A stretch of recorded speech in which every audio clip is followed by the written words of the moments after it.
çıxış edək. Yəni evləndirək. Evlənmək istəyirik. Salam. Sağ ol. Bizə elçi gəlmək istəyir.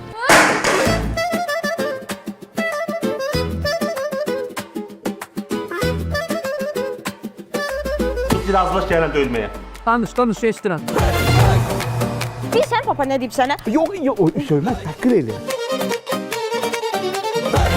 Yəni mənim həyatım, mənim ürəyim. 24 yaş ərə getmək yaşı deyil axı. 22 yaşında kızımı elimden alana indi yağdırım.